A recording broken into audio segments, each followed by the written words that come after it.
ॐ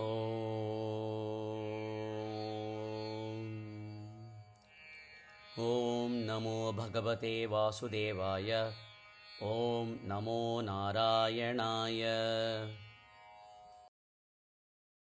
श्रीमन्नारायणीयं दशकं 17 श्लोका 2।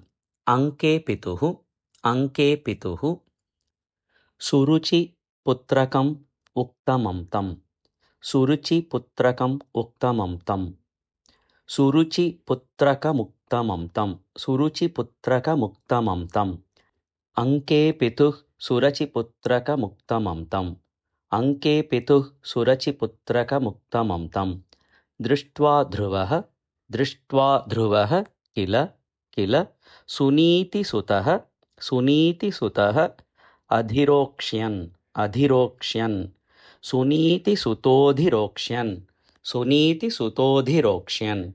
दृष्ट्वा ध्रुवः किल सुनीतिसुतोधिरोक्ष्यन् दृष्ट्वा ध्रुवः किल सुनीतिसुतोधिरोक्ष्यन्। अंके पितुः सुरुचि पुत्रकमुक्तमं तम्। दृष्ट्वा ध्रुवः किल सुनीतिसुतोधिरोक्ष्यन्। अंके पितुः सुरुचि पुत्रकमुक्तमं तम्। दृष्ट्वा ध्रुवः किल सुनीतिसुतोधिरोक्ष्यन्। आचिक्षिपे किल शिशुः सुतरां सुरुच्या।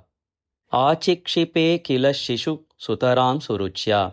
आचिक्षिपे किल शिशुः सुतरां सुरुच्या।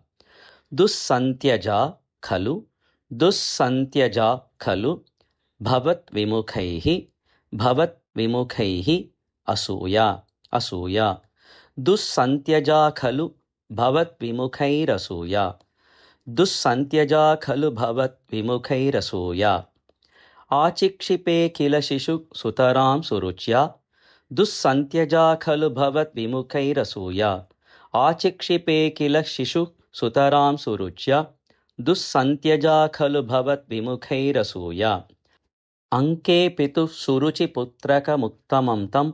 दृष्ट्वा ध्रुवः किल सुनीतिसुतोधिरोक्ष्यन्। आचिक्षिपे किल शिशुः सुतरां सुरुच्या। दुस्सन्त्यजा खलु भवद्विमुखैरसूया। अंके पितुः सुरुचि पुत्रकमुक्तमं तम्। दृष्ट्वा ध्रुवः किल सुनीतिसुतोधिरोक्ष्यन्। आचिक्षिपे किल शिशुः सुतरां सुरुच्या।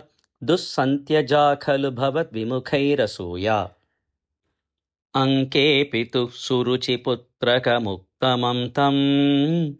दृष्ट्वा ध्रुवः किल सुनीतिसुतोधिरोक्ष्यन्। आचिक्षिपे किल शिशुः सुतरां सुरुच्या। दुस्सन्त्यजा खलु भवद्विमुखैरसूया। अंके पितुः सुरुचि पुत्रकमुक्तमं तम्। दृष्ट्वा ध्रुवः किल सुनीतिसुतोधिरोक्ष्यन्। आचिक्षिपे किल शिशुः सुतरां सुरुच्या। दुस्सन्त्यजा खलु भवद्विमुखैरसूया।